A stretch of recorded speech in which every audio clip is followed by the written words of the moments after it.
Hello, I'm really looking forward to today because we're starting the painting of the actual portrait. I know it seems a bit odd that it took us um, 2 weeks just to prepare to do the portrait, but we're good to go now. And all the preparation that we did so far is really going to stand to us because we shouldn't have too many problems that um, will get us stuck because we put in so much work previously. And this is one of the things we've done that's going to help us to move on um, while, eliminating potential problems. I'm sorry things don't fit exactly in the screen, but I sacrificed the full height of the thing in favor of getting you close enough to the action so that when I'm painting today, you can see what I'm doing in some detail, even though sometimes the resolution isn't as perfect as I would like it to be. However, we'll still have a great time and you'll still get loads of info out of this. And if you haven't been here before, we have a resource to go this 4 week workshop. Um, and the link to that is down below. Um, and it has details about the image and the photographer and everything there. So, so what we've done so far, right? On the two previous Friday lives, which are linked as well in the description, what we did was first week we concentrated on compositional concerns, right? Because we didn't necessarily want our painting exactly looking exactly like a photograph. We might have liked the layout of the photograph and everything, but personally, I decided I wanted to mess a bit with the composition. So I did a series of little thumbnails and was showing you how useful thumbnails are for working that out. And then we worked up this tonal study that week as well. Then in week two, last week's, we transferred that onto our painting surface, which, you have your own favorite painting surface, just like you have your own favorite um, medium to paint in. But I decided to do this one in gouache. There might be a little bit of acrylic in it as well. I don't know. I'll see how it goes. Um, but if you were painting in oils, for example, you might like to work on canvas or board or something. So we got the transfer drawing done last week, and we had this surface on it that we put down to establish some of the background color. So what we're doing this week is working in with paint, but we even have some of that work done because um, last week we did some color matching little exercises where we were looking at the photograph.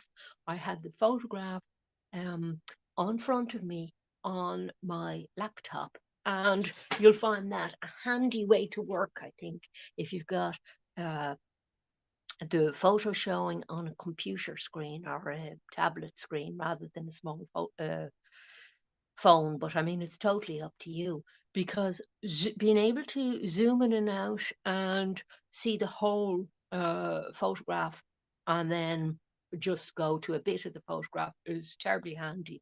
And sometimes phone screens can be a bit small for that kind of thing and encourage you to kind of think small a bit as well. Now, I don't know. It's, different strokes for different folks, as they say, and it's up to you completely. But I'm working on a reasonably big scale here. This is an A3 sketch pad, and actually I have cut it down to a size that suits the composition that I chose, and I just cut the end off the page there. Um, so this is that's the advantage, isn't it, of working with paper, that you can cut the thing after putting the um, transferred drawing down, not like a canvas, you see. But obviously, oil paints have their advantages as well. I love oil painting too. I just, the way it worked out, I decided to work this in um, gouache for today. But what I'm doing here is I'm getting my tonal picture, And this is going to be the other thing we're using for a reference piece. So I'm just putting a little bit of tape on the back of it, a temporary sort of bit of tape. And I'm going to hang that up on the back of, I have a door beside me here, I'm going to hang it up on the back of the door where I can see it very clearly when I'm working. Because the work that you've done tonally is going to be oh so helpful for you when you're painting.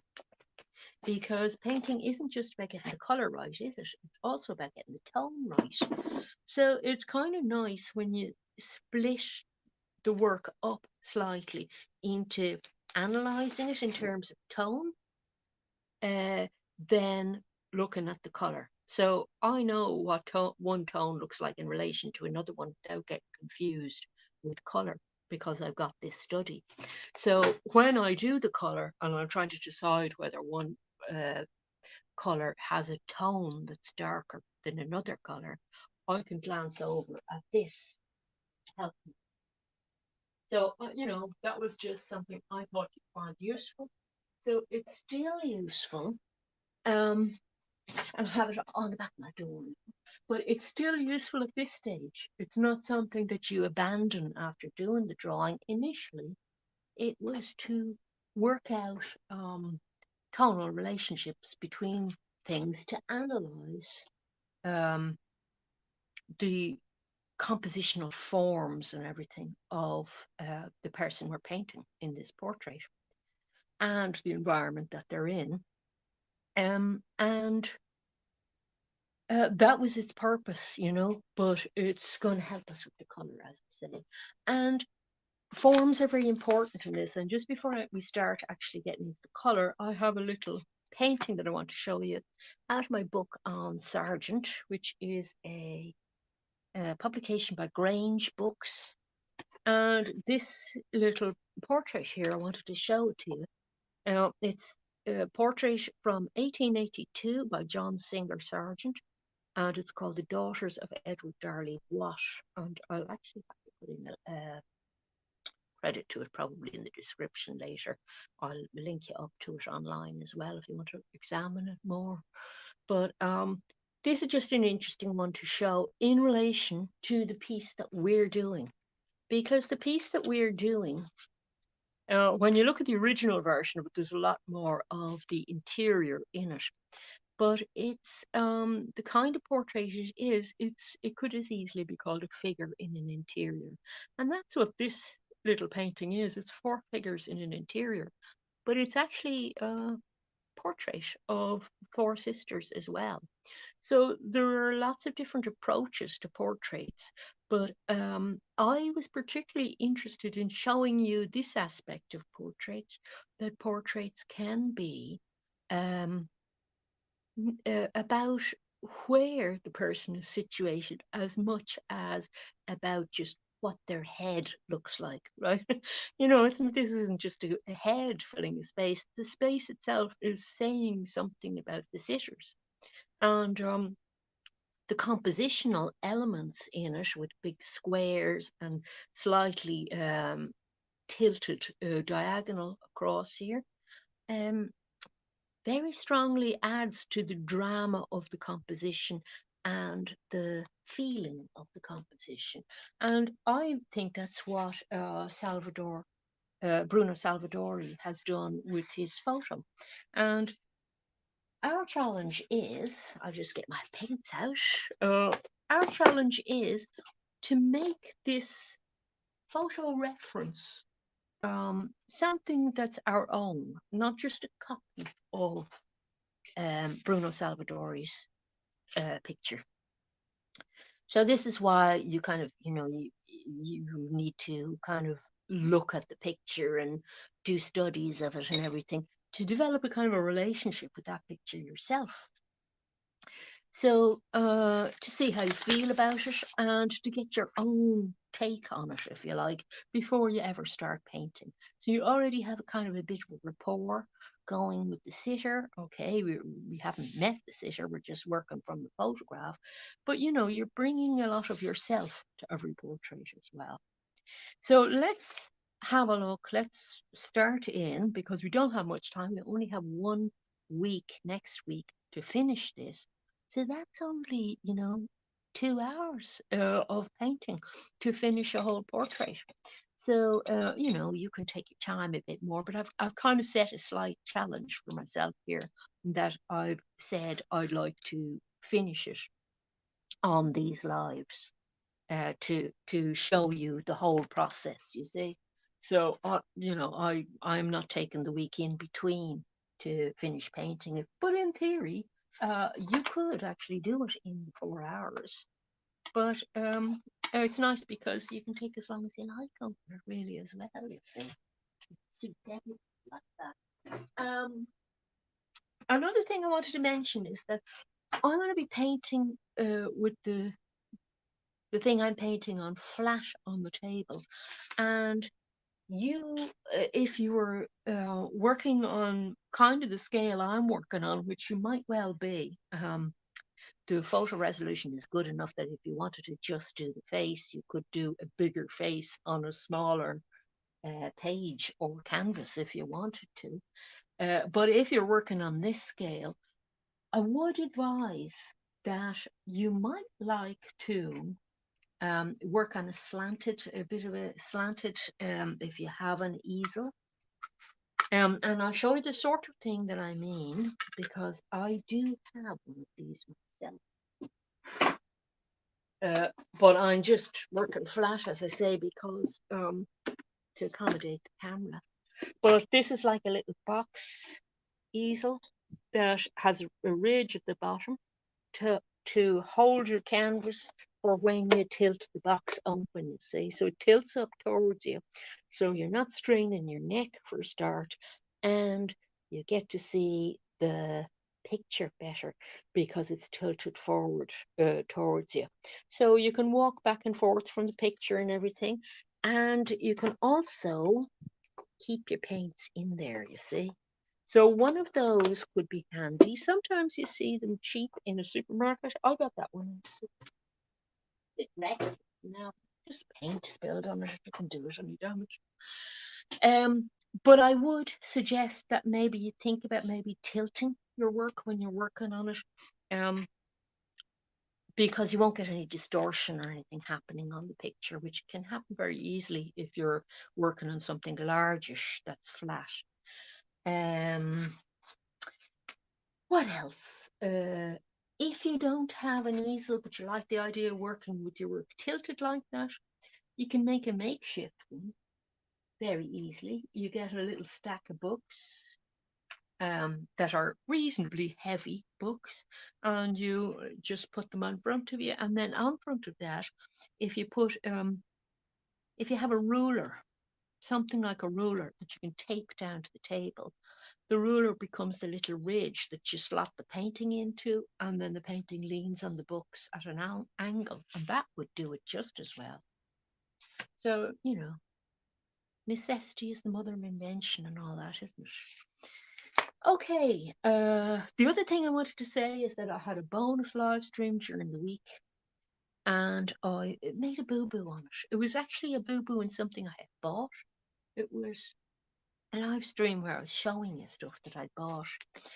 And I discovered that some oil paint that I bought was actually water mixable oil paint, and the brand is called Artisan. So I just wanted to warn you. I've put a message in under that video, but I wanted to warn you again that if you're watching that video, that to take it into account, that what I said in the video about that, I thought it was ordinary oil paint at the moment that you would use with something like turps or white spirits or oil painting medium when you're painting, not with water. So sorry about that. I didn't look at my label properly, and that will be going back to the shop. Great if you can afford water-based oils. That's great, but they do tend to be a little bit dearer. Now, I'm going to try and get a skin tone and get this area in here of the wall. And I don't know if I have that in exactly the right place, but it's not too bad. Now, this would be what we use. These would be the colors we use if we were using a limited palette, right? But I'm not today. You've seen me using a limited palette recently.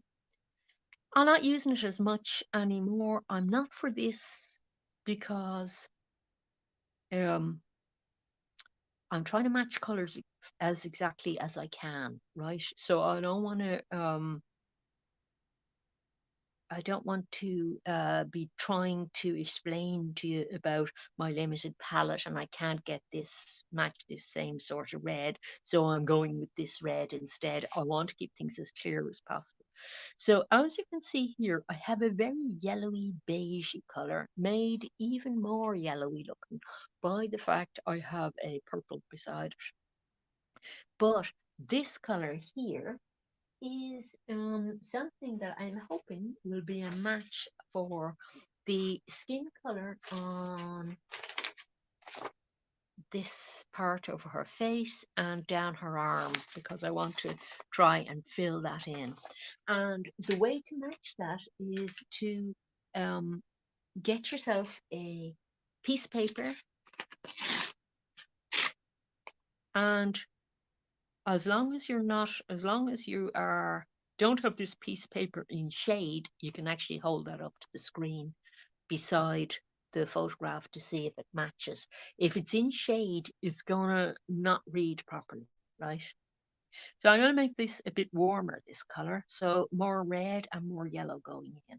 It's this is very yellow for a skin tone, but I have kind of decided to go this kind of yellow. Um, and it's actually this kind of color here I'm trying to match. And what sometimes happens is later on you come along and you change your mind slightly about things. It's not the end of the world if that happens, because there is this little bit of shuffling can go on with color.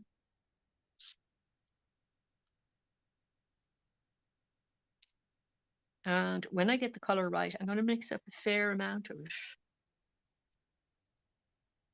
I'm going to have it. See, you might decide, we all see color differently. So you might decide this is a bit more pink than yellow. That's fine too. You see, you could decide, no, no, it's more that color there. And in fact, I'm going to go with that color.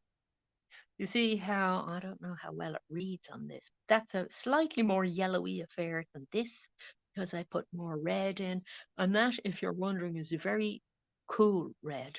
When I say cool, I mean instead of just your uh, basic red here, which is a kind of on this one it looks very cadmium-y, but it could be alizarin depending on what starting red you have. Alizarin is a cooler red, so it's heading towards that side of the color wheel. I'm hoping I'm making some sort of sense. A warmer red would be heading more towards this side of things, right? So I am keeping it in the orangey side of things, and I know I don't have the color that exactly matches it here, but it's kind of in there somewhere, or there my color is, rather than over in a very cool range. So the way you see it, you might see it as being very cool, you see. So you're not going to necessarily see something the same as me. So we're going to be brave and put things. So this is, I don't like this blush actually. I was using that for mixing, but I don't particularly like it for this. Um,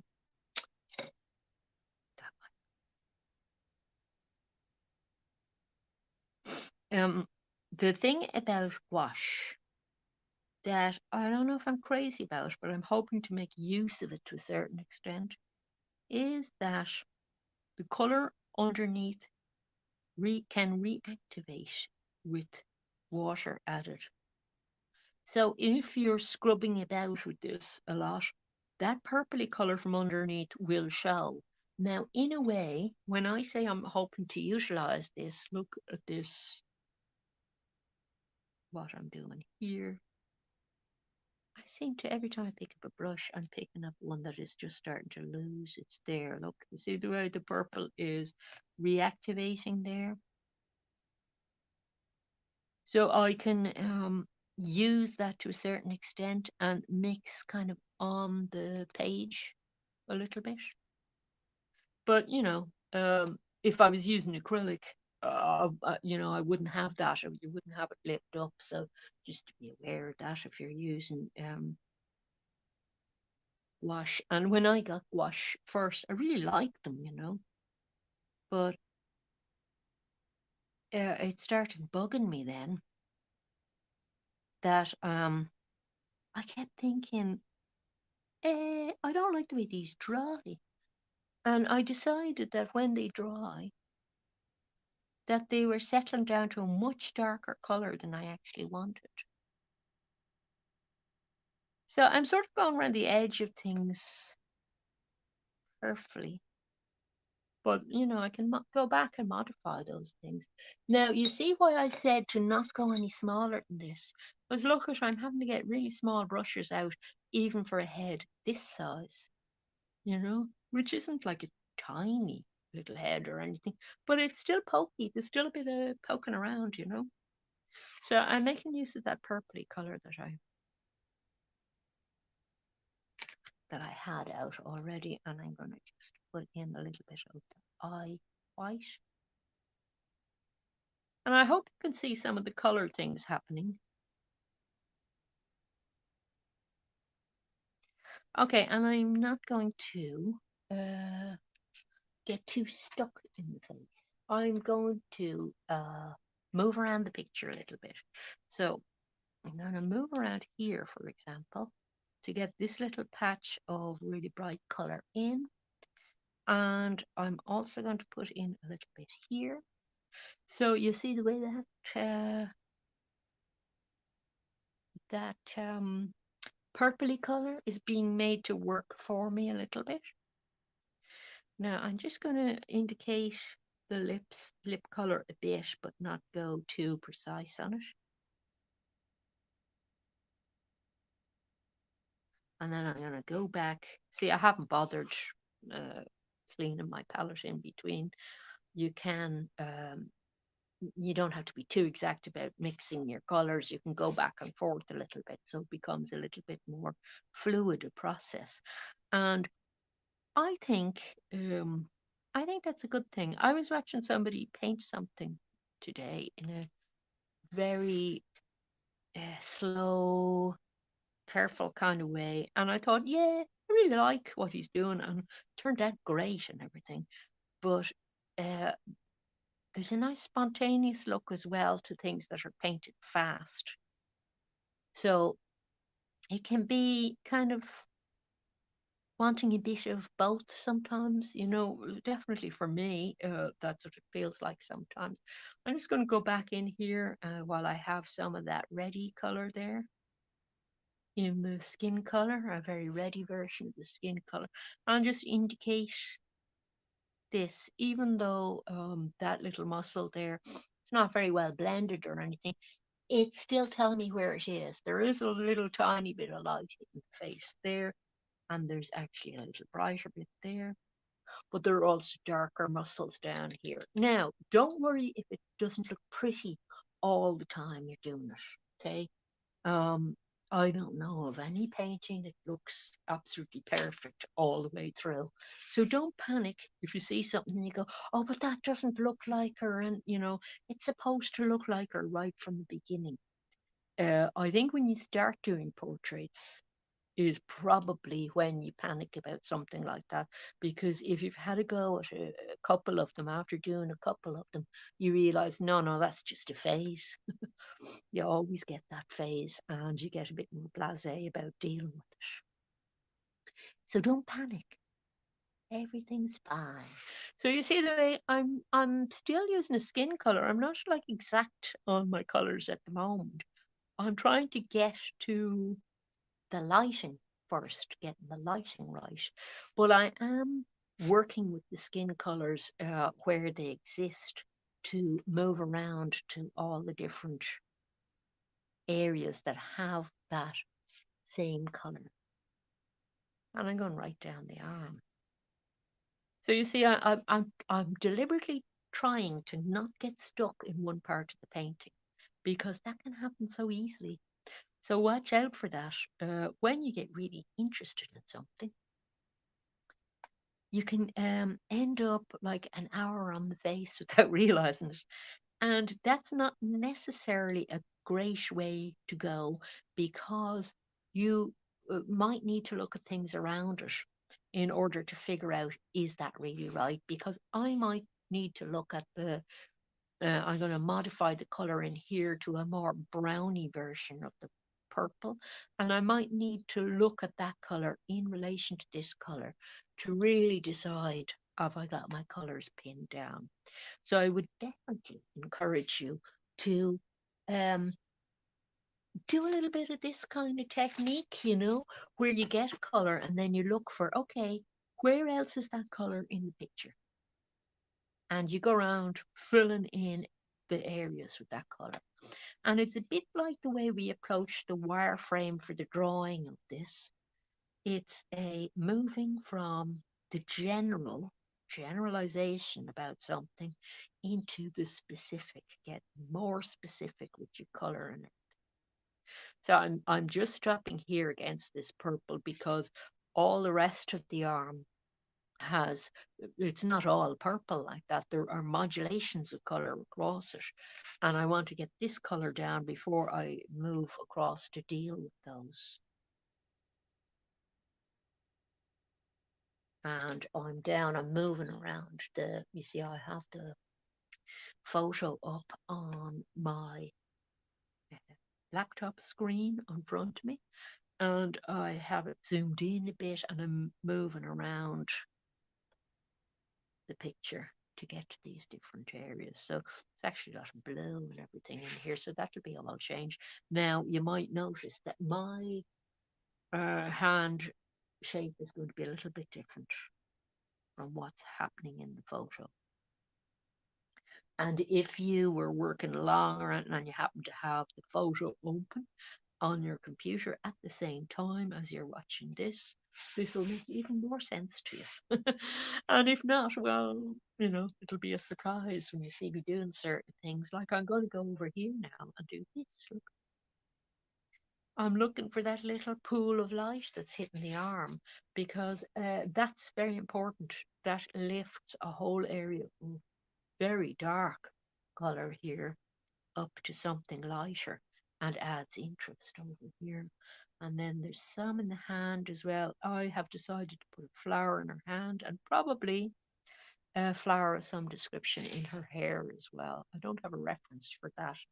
Um, Part of me thinks I can do that by just doing what I call a Fantin Latour on it.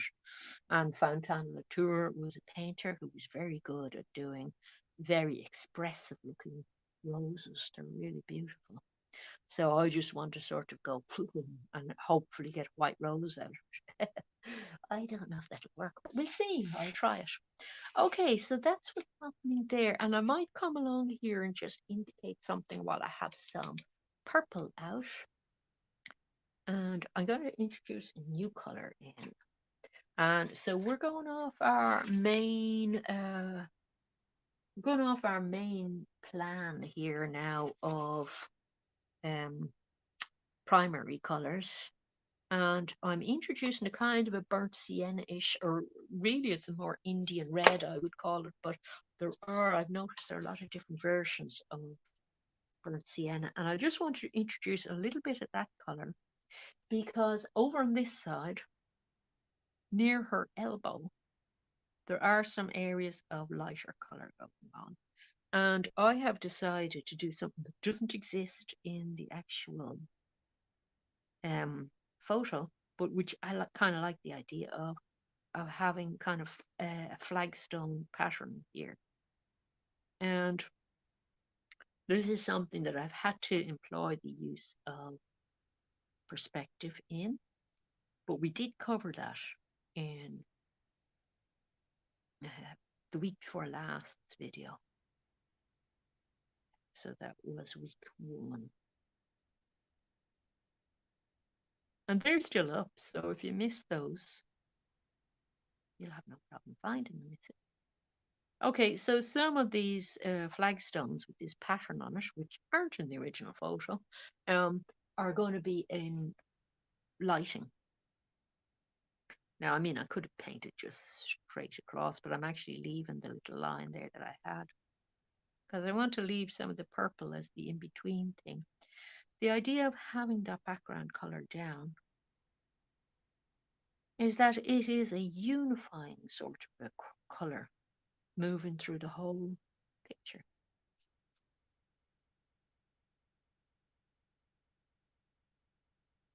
Now, some of the lighting and that is going to be a little bit more subtle. There are going to be modulations of light and dark areas a bit.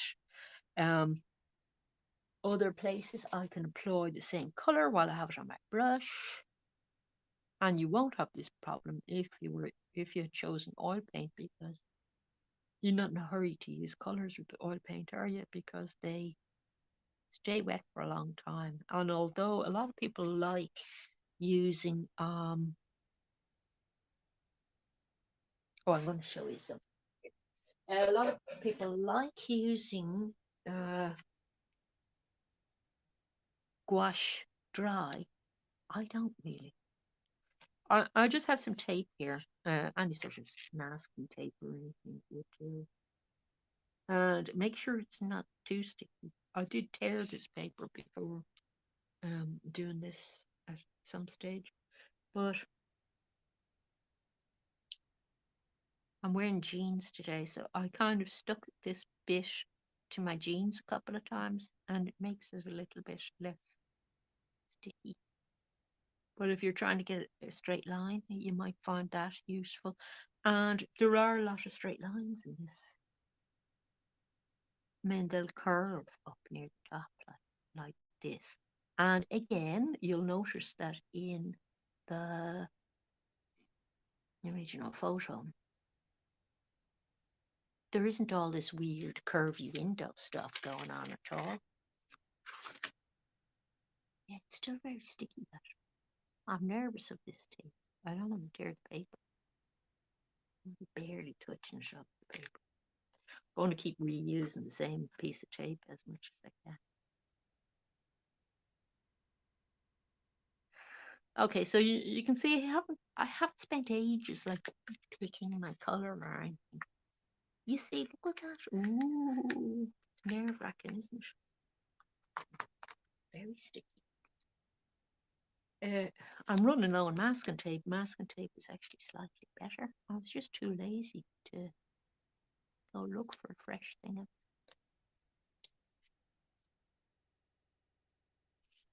Not completely convinced that's as straight as the other one.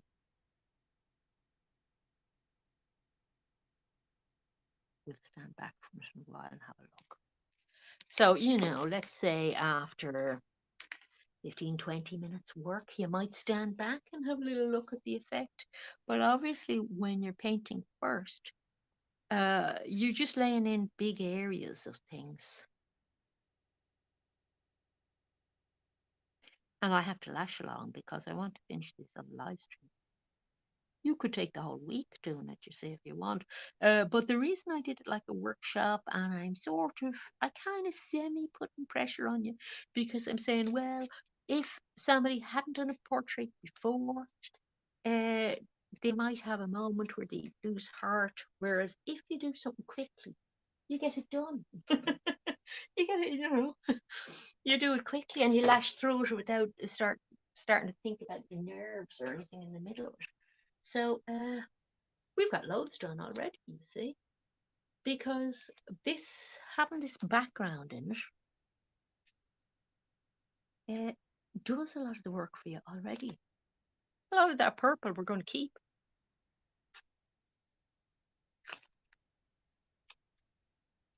So I'm on my third window now, and as I say, the original windows in the drawing don't look like that shape at all. Once I get those windows in, I'll be able to do the dark hair, and that is one of the darkest areas of color in the whole photo.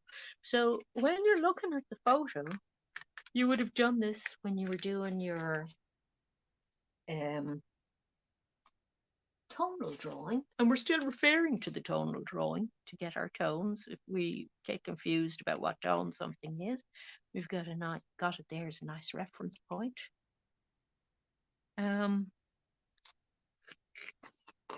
There's a little bit of a messed up bit there that, but we go back and fix that, and it's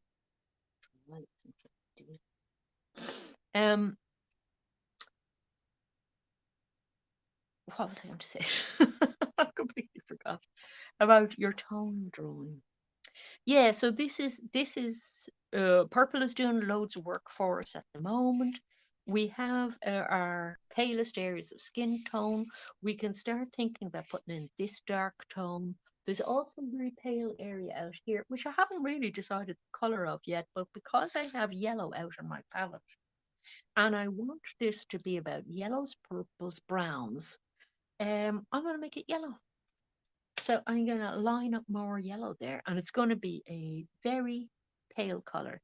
I might modify it afterwards to green, maybe. I don't know. Haven't decided, because I haven't decided what's out there in my imagination. Yeah, it might be green.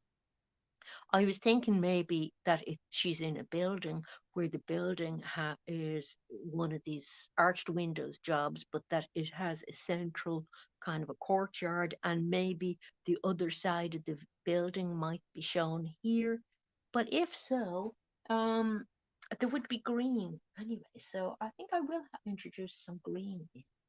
And I have a nice kind of a sap green here, and then I have a nice spring green, and some of those might be quite nice. So, some things I hadn't made the full decision on.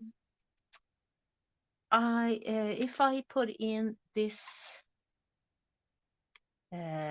opposite side of the building, that opposite side of the building would meet the same vanishing point.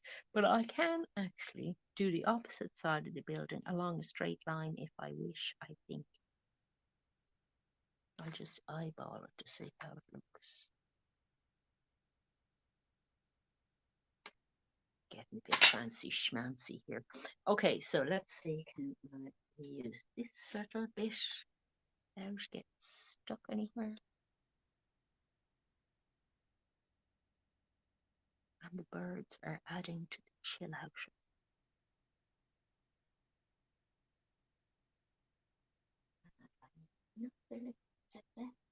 Other side. So you see how the little bit of tape is cutting down on a lot of work, but make sure you don't press down too hard on it, or do the trick with your trousers, because it goes very sticky. It's hard to find a tape that's non-sticky. I don't think you'd have that problem on canvas at all. You can actually use that on top of wet paint as well. It'll lift the paint slightly, but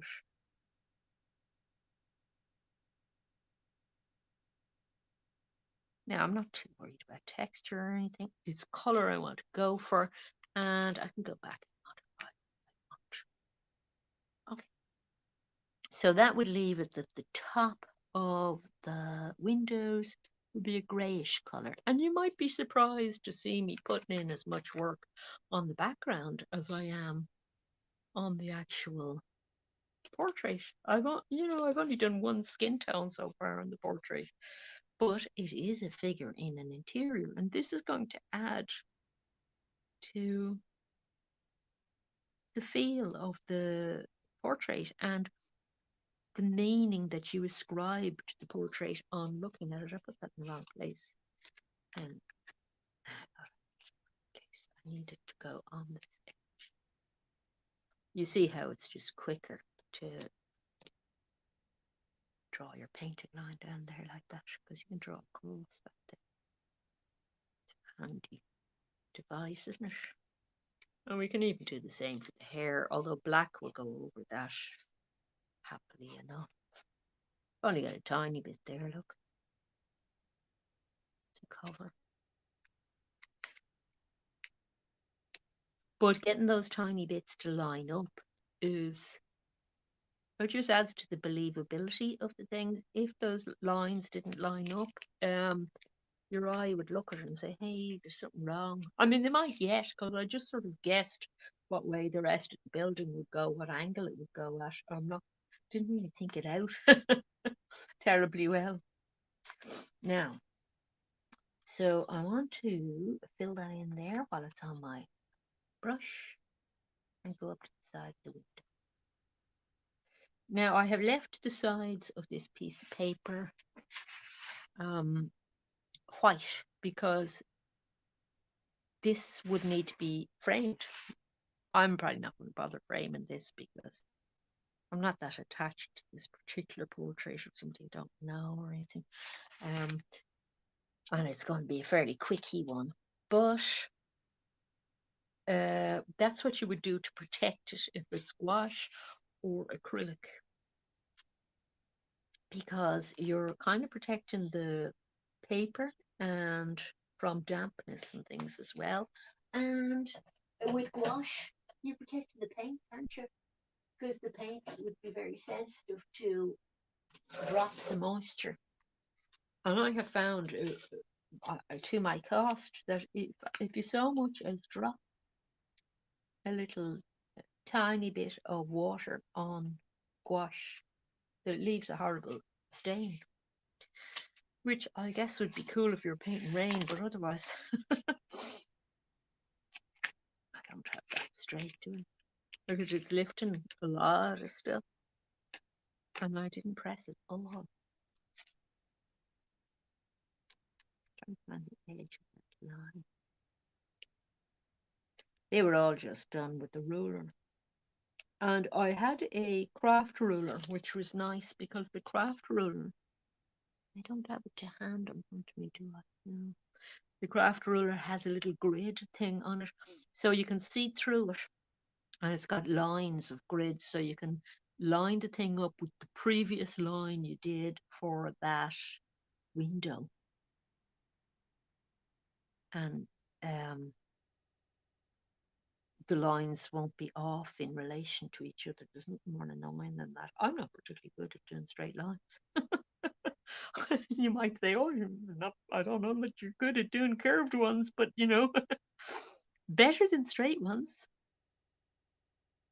And you see the way that's kind of lifting there, the purple is coming out. That is the thing that I don't necessarily love about gouache. And with oil paint, if you do it when it's wet, and sometimes you want it to do that, but this does it whether you want it to or not sometimes. And as a result, you can't mess around too much with the paint because it'll just go muckier as you go along. However, I was saying I wanted to work with it, wasn't I? So the fact that this is purpley bits showing through, I'm going to say to myself, no, that adds to the harmony of the painting. And I'm making them into kind of, little patterny foliage bits and hoping that will work. There we go. So the poor girl isn't getting much attention, is she? Will we go back to doing things with skin tone again? We haven't done our upper window yet. The upper inside of the windows is going to be grey, but there's some areas of skin tone that are very greyish as well. So we're going to add a little bit of blue into that colour we already have, and bring the colour down a little bit more from the green range into the purpley kind of range. Forgot I had green left on my brush. So hopefully you can see that mixing going on. See this kind of color here? I'm looking now at the breastbone and the side of the face here before it gets really, really dark. And when we're up high on the face, it's, to me anyway, it's quite blue. So I'm going to come in here and I have it on top of the skin tone. So I already had the skin tone there and I'm mixing on top of that skin tone. So when you think about it, what's happening there is you've got foreshadow because it is a shadow being cast. You've got this side mixing with its complementary on the opposite side. So it's a bluey kind of shadow. That makes sense, doesn't it? Because the skin tone was a warm, orangey or sort of pinky orangey at least. And then over here it was a bluey or a greeny, depending on how you see things. So complementary just means on the opposite side of the color wheel.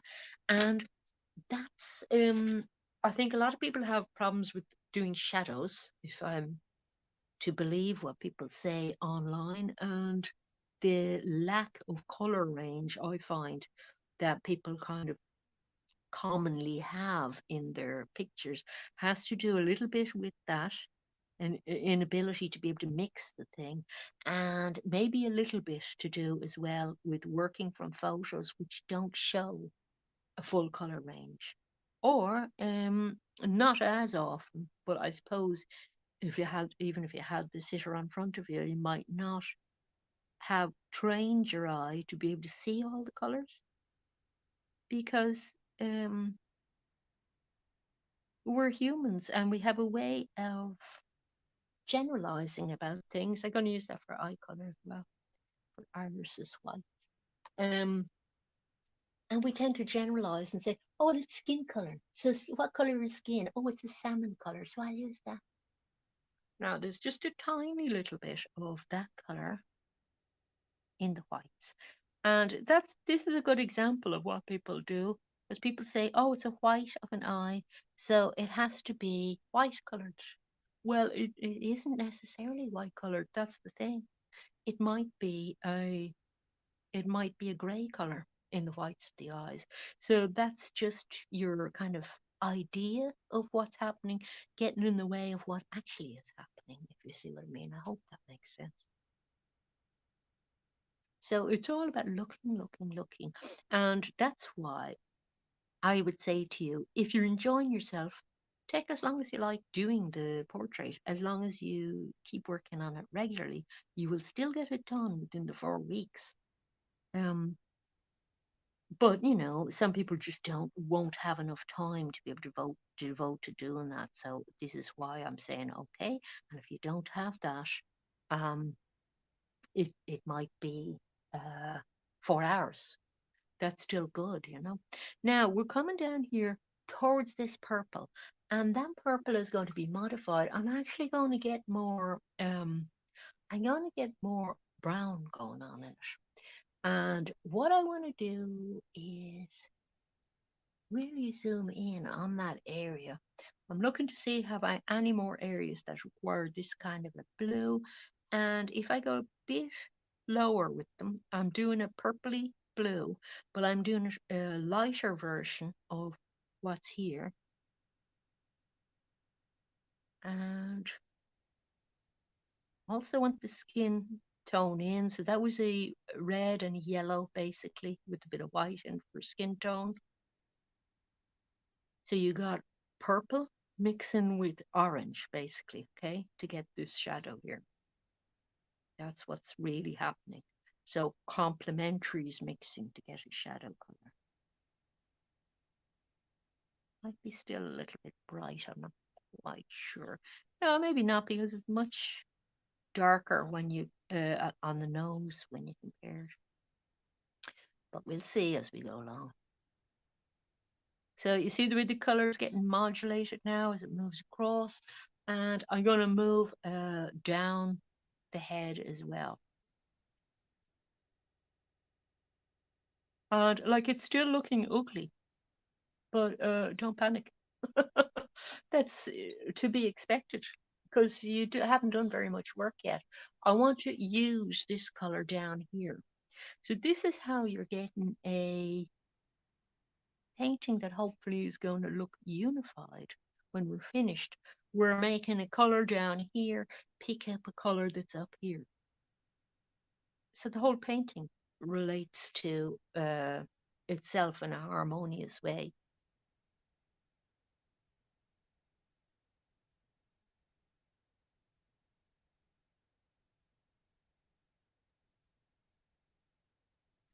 It doesn't matter if it goes over the dress. There, I don't mind. I can fix that.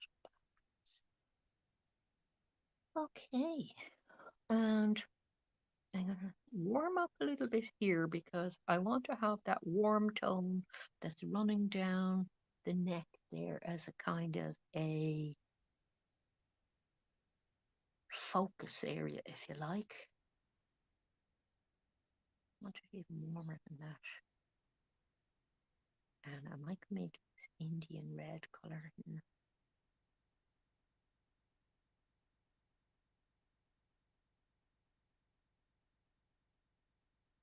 Because they're nice contrasts, those really warm areas, beside the cool colors. And when we, excuse me, work around the painting, oh, I'm so tickled.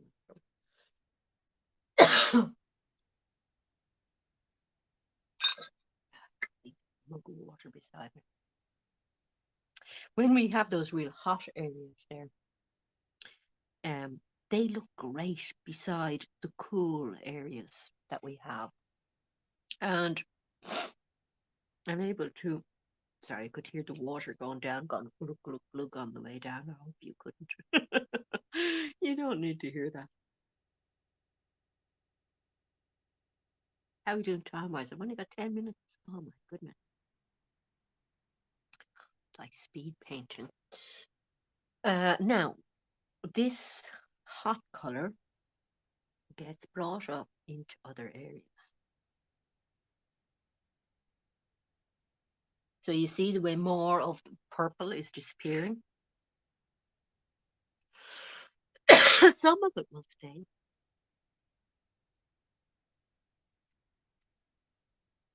Oh my God, that tickle is kind of almost painful. It's so tickly. Just came from nowhere. It's a whole frog stuck in my throat. Okay. I would have to get in there with a tiny brush to reassert a little purple line of her eyelid. And I haven't got the black for the eyeball in yet either, so that also looks a bit odd. But we're not panicking about it. And we're still moving around. We just have to decide where to go next. Just laugh if you could see me now. My eyes have started streaming from coughing. Hang on. Trying to do something so you don't sit there listening to me sniffle. And I am also going to get this wall in here, and you'll see how I push back in a bit of the cheek that's too wide when I'm doing that. So as long as you know what bits are going, a bit awry for you, you're able to correct them as you go along. Mistakes aren't there forever. So it's fine. And this way of doing things, instead of getting stuck in one area, it should get consistently better as you go along, in theory, right? So this is quite red here. There is an area of blue as well, but we've got a very warm area in here.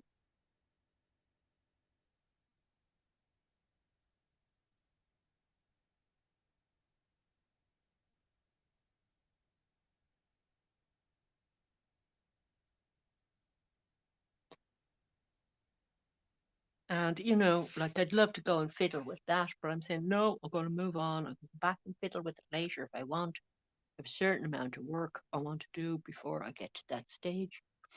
And the work is moving down the arm, basically, and finding where that red is elsewhere. So all in here, we're going to use that reddy colour.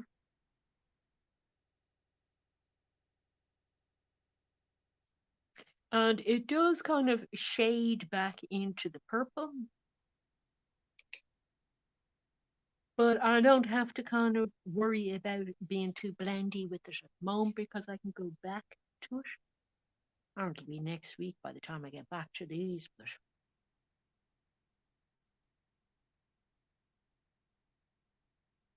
now you can see how that's starting to make more sense. And in fact, with this bit, I am going to heat it up a lot more. And I'm going to do two more things before I go because we've got some of the skin done. Um, I'm going to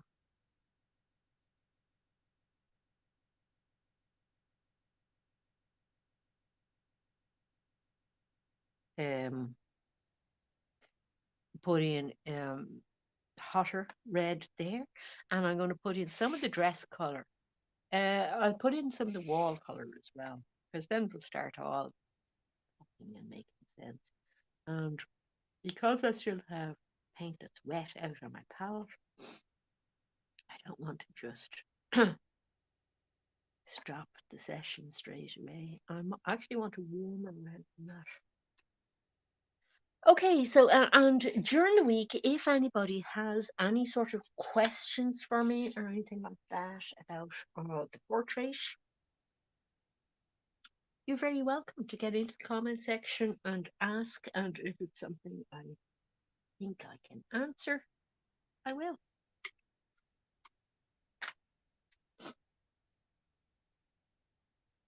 Because sometimes, you run into little things and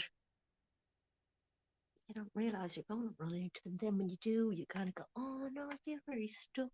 And it's like you need to get your hands on another painter quick to ask them. I'm here. I'm here for those services. I mean, if I'm going to run a workshop, that's part of my uh, job description, isn't it? I have to be there for you.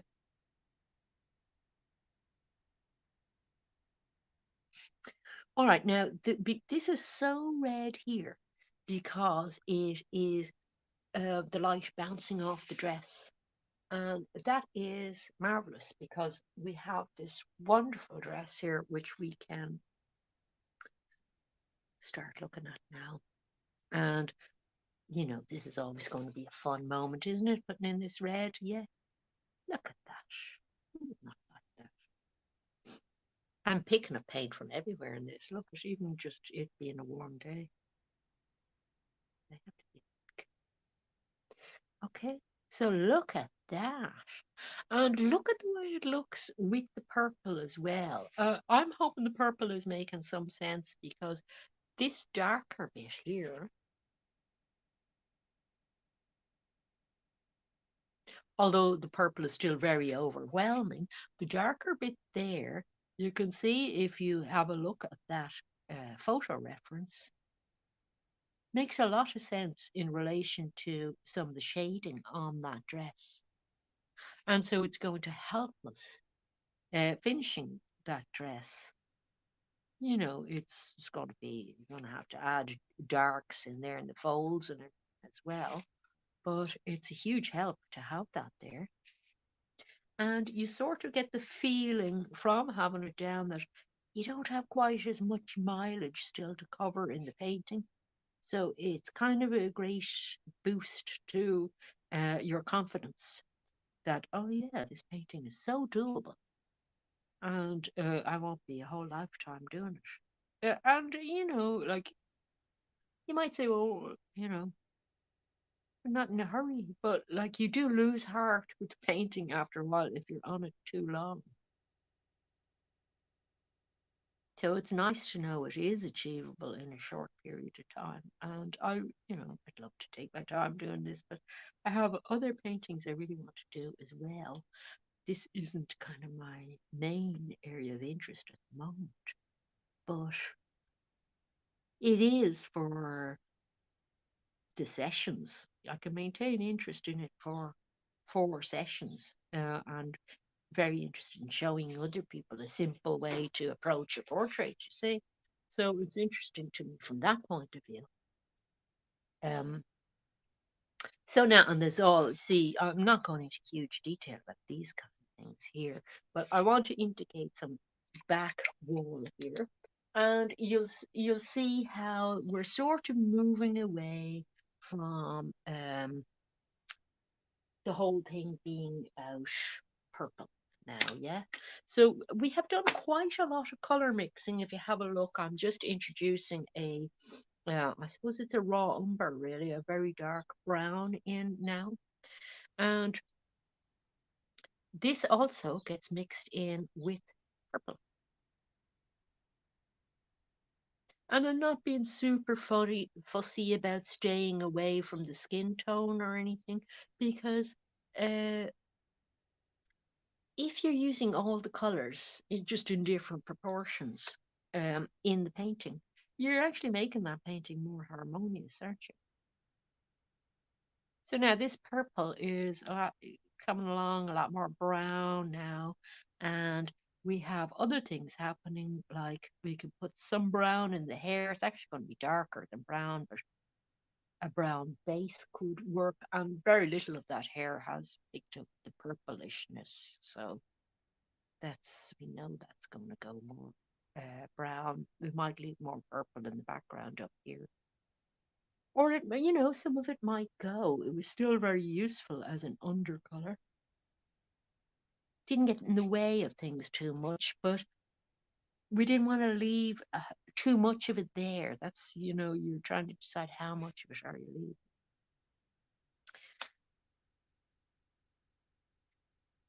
Now, I actually want more in that brown,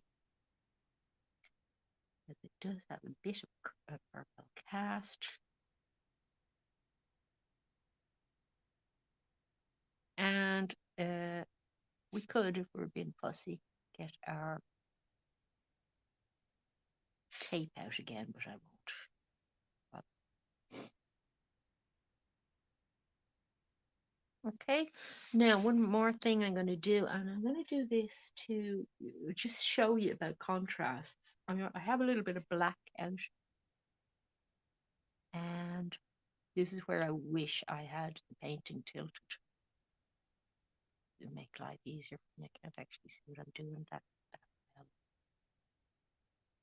well. Okay, now you see the way that adds a very definite feel to what I'm doing suddenly when you've got black in there in the mix, and I have black mixed in with brown now.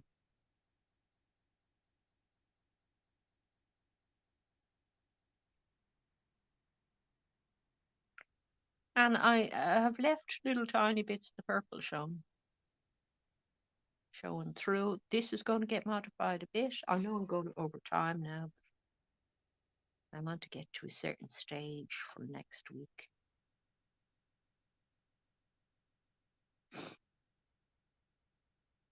Okay.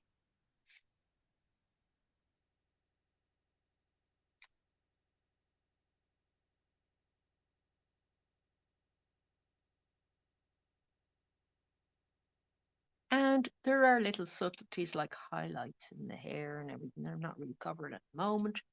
I'm going to get a little bit more brown out from the side of the face. Oh, hello. I didn't say hello to the person in chat. Oh, thank you. I'm glad you. She's a lovely model. Really nice. And the thing I liked about her was, although this is listed as a fashion photo, she isn't kind of doing that I call it the broken backed model look, where they kind of push their rib cage out and stand in a very stylized way to make the clothes look good, really. Um, she's standing in a very natural way, and I thought that was nice. It has a nice classical feel off it, her pose.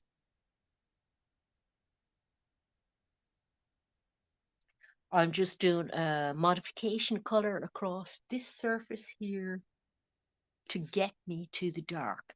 And the dark in this, it does have some purple in it. So we're still working with the purple, and it's a lot more purple than the brown hair, but it's very dark.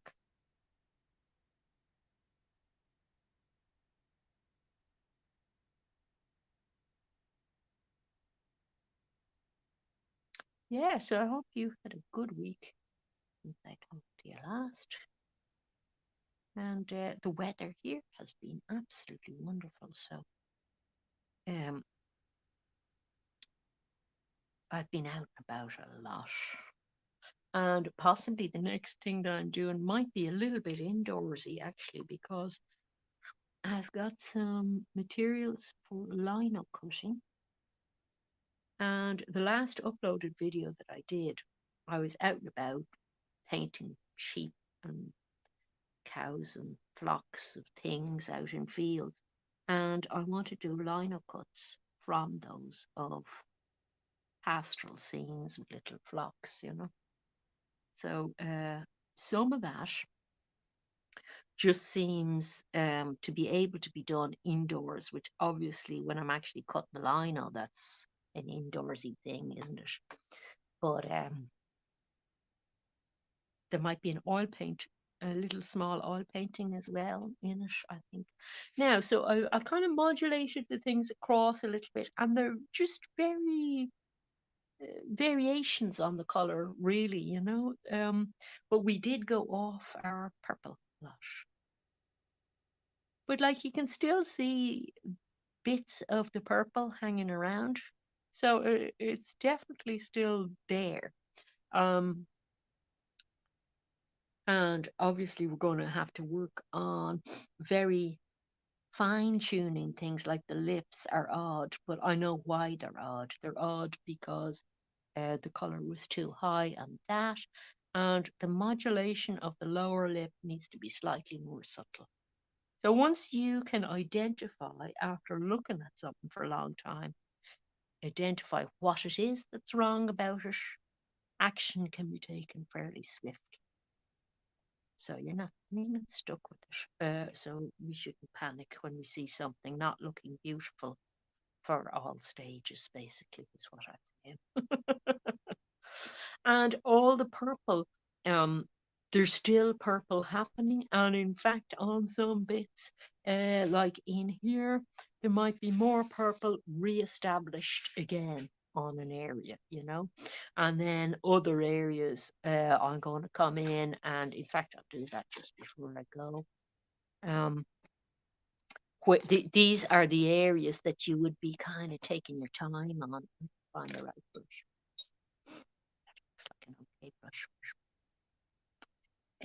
Down the side of the mouth, there's a tiny little area, but it's structurally quite important. And it is the little crease on the side of the face.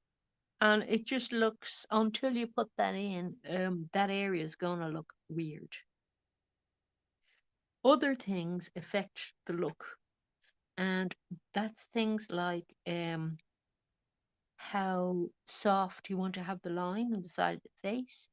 Do you want to have it a hard, very defined line the whole way down? Or do you want to soften it in particular areas? Like down here, I could come in with my red and decide, no, it's a lot softer down here. You see, that those things change the look a lot. And this is again why I said don't go too small on it, because you'll find yourself fiddling around with very small brushes anyway when you're doing a figure like this, unless I had done a really huge canvas, which then makes it into a far more worryingly big project, that somebody maybe experienced wouldn't be too panicky about.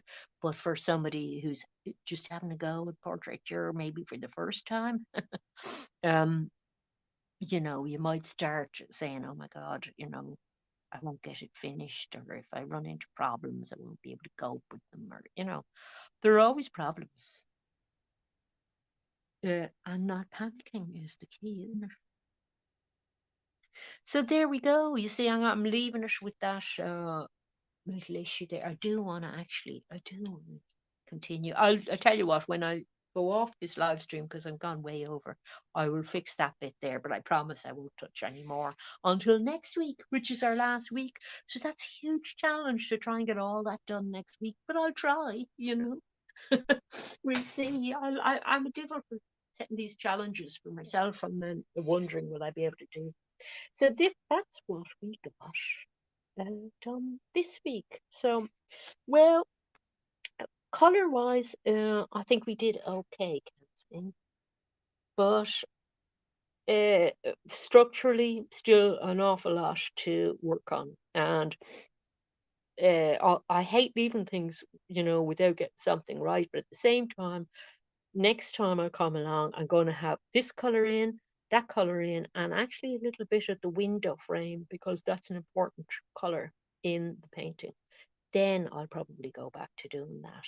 See, all this side are dark areas apart from these pools of light. And a couple of pools of light are going to be going on here. And I don't even know about the angle. The angle of that might change because they would imply that the angle would go that way for the lighting. So, there's still stuff to work out. And it's a lot to do in an hour, but we'll see. Yeah, how to structure a face. It's easy getting the things down, but the bit about portraiture that gets people is they know you have to make the thing look like the person, and then along the way, when it doesn't, and it's inevitable that it probably is not going to look like the person all the way through, or not completely anyway. Not to lose your nerve at those moments and say, "Oh, I'm doing it all wrong," because once lack of confidence in it sneaks in, it'll take over completely on you. And it's only really experience in trying portraits again and again and again and doing different sitters and everything that you realize, no, it just goes through ugly stages and you don't worry about that. That's part of the project, the whole process. Hopefully it'll get over its ugly stage next week. Okay, so I will talk to you then. And thank you very much for dropping in. And don't forget that the two previous workshop hours are linked to underneath in the description area. And so you can go back, you haven't missed any bits, if you haven't seen them before. And that next week is our last week doing this. And then we're going to move on to doing something else. Probably not another, full project. I don't know. I'll kind of decide during the week what I want to do of that week. And I don't like planning things too far in advance. Yeah, I have a wonderful weekend yourself. I know why now because the weather. How could you not have a great weekend in that weather? I absolutely love it. Sitting here in short sleeves and everything and not cold. It's wonderful. Okay, bye bye. Take care.